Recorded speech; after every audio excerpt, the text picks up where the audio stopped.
అందరికీ నమస్కారం అండి. మన భగవాన్ శ్రీకృష్ణ ఛానల్కి స్వాగతం.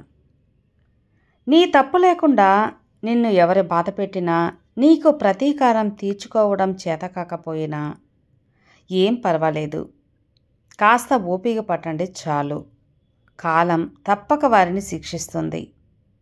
కోపం తెచ్చుకునే హక్కు ఎవరికైనా ఉండొచ్చు, కానీ ఆ కోపంలో కూడా క్రూరంగా ప్రవర్తించే హక్కు మాత్రం ఎవ్వరికీ లేదని గుర్తుంచుకోండి.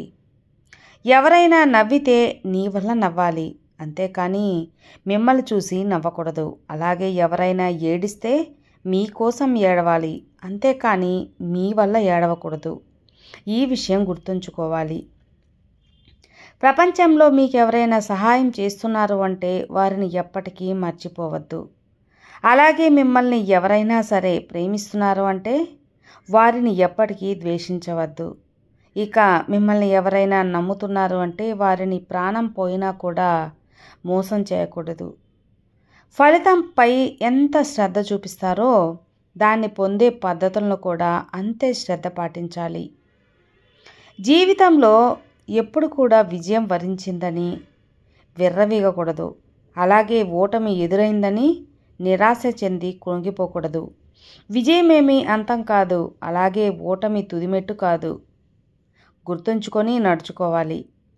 ఓడిపోతాము అనే భయంతో అసలు ప్రయత్నమే చేయకపోవడం కంటే ప్రయత్నించి ఓడిపోవడం ఎంతో మేలు కదా, కాదంటారా? నిజమే. మెదడులో ఒక ఆలోచన పుట్టి అది మనసు నమ్మగలిగితే దానిని ఖచ్చితంగా సాధించగలరు. సముద్రం మీద వచ్చే అలల మాదిరిగా కాకుండా సముద్రమంత లోతుగా ఆలోచించాలి. సాహసాలు చేయటానికి ధైర్యం లేనివాడు జీవితంలో ఏది కూడా సాధించలేడు. 100 కళల్లో ప్రవేశం కన్నా ఒక్క దాంట్లో వారి నైపుణ్యం సాధించటం ఎంతో మేలు. ముందు నీలో నువ్వు ప్రశాంతంగా ఉండకపోతే మరెక్కడ కూడా దాన్ని నువ్వు పొందలేవు. మనిషి పతనానికైనా లేదా పాపానికైనా కారణం మాత్రం భయం మాత్రమే. డబ్బు ఉన్నప్పుడు ఎడాపెడా ఖర్చు చేయడం, డబ్బు లేనప్పుడు ఇతరుల దగ్గర చేతులు చాచి అప్పు చేయడం మన వ్యక్తిత్వమే దెబ్బతింటుంది. ఈ విషయం గుర్తుంచుకోండి. మౌనంగా ఉండటం అంటే మనం ఇంకో మార్గం ద్వారా మన వాదనను కొనసాగించటం. అర్థమైందా? కష్టాలు వచ్చినప్పుడు నిజాయితీగా ఉండడం, డబ్బు వచ్చినప్పుడు సాదాసీదాగా ఉండడం, అధికారం వచ్చినప్పుడు వినయంగా ఉండటం, ఇంకా కోపం వచ్చినప్పుడు ప్రశాంతంగా ఉండటం, దీన్నే జీవిత నిర్వహణ అని అంటారని గుర్తుంచుకోండి. ఎప్పుడు కూడా పిరికి మాటలు మాట్లాడవద్దు, పిరికి మాటలు వినవద్దు. అవి మీ జీవిత గమనానికి ఆటంకాలు అవుతాయని గుర్తుంచు. అలాగే ఎదుటి వారికి పిరికితనం నూరిపోస్తే మీరు కూడా పిరికివారే అవుతారు అని గుర్తుంచుకోండి. ఈ ప్రపంచంలో మీరు ఎప్పుడు కూడా ఎవరిపై ఆధారపడవద్దు. ఎందుకంటే ఎప్పుడైతే ఇతరుల సహాయాన్ని నిరాకరించే స్థాయికి మీరు చేరుకుంటారో అప్పుడే మీరు స్వేచ్ఛను పొందినట్టు. భవిష్యత్తులో ఏం జరుగుతుందో అని ఎప్పుడూ లెక్క పెట్టేవాడు దేనిని సాధించలేడు. అది సత్యమని, మంచిదని నువ్వు అర్థం చేసుకున్న దాన్ని తక్షణమే ఆచరించాలి. అప్పుడే నీ ప్రస్తుతం అలాగే భవిష్యత్తు రెండూ బాగుంటాయి. ఈ కాలంలో నిజం చెప్పులు వేసుకునే లోపే అబద్ధం ఊరంతా తిరిగి వచ్చేస్తుందంటారు. ఇది మాత్రం అక్షర నిజం. నీ ముందేముంది, నీ వెనకేముంది అనేది కూడా నీకు అనవసరం. నీలో ఏముంది అనేదే ఎంతో ముఖ్యం. ఆత్మవిశ్వాసాన్ని ఎప్పుడు కూడా దేని కారణంగా కూడా కోల్పోవద్దు. ధైర్యంగా ప్రయత్నించాలి.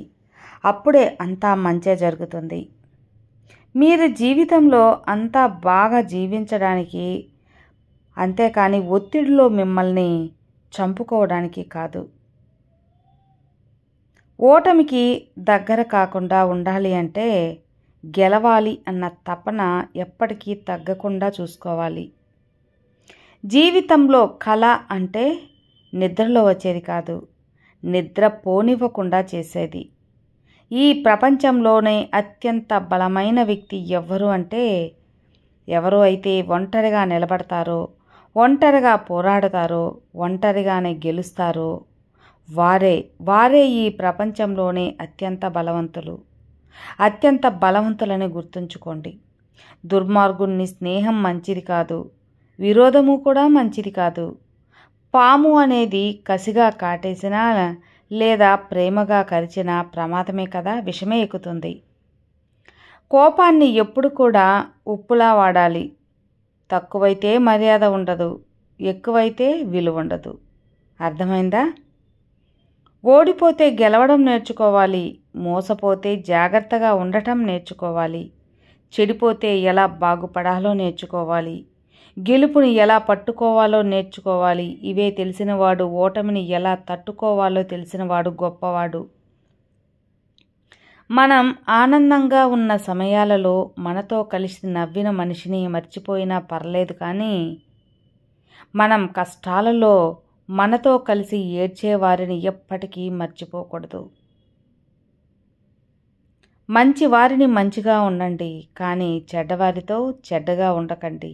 ఎందుకంటే వజ్రాన్ని వజ్రంతో కొయ్యవచ్చు, కానీ బురదని బురదతో కడగలేం కదా. అర్థమైందా? ఇక ఏ విషయాన్నైనా సాధించాలన్నా ధైర్యంగా ముందుకు వెళ్ళటమే మంచి పని. జీవితంలో ఓటమికి భయపడిన వాడు గెలుపు కోసం తప్పక తాపత్రయపడతాడు. విన్నారు కదా అండి? ఈ మంచి సూక్తుల్లో మీకు ఏ సూక్తి నచ్చిందో కామెంట్లో తెలియపరచండి. మరో మంచి వీడియోతో మళ్ళీ కలుద్దాం. అంతవరకు సర్వే జనా సుఖినో భవంతు. జై శ్రీకృష్ణ.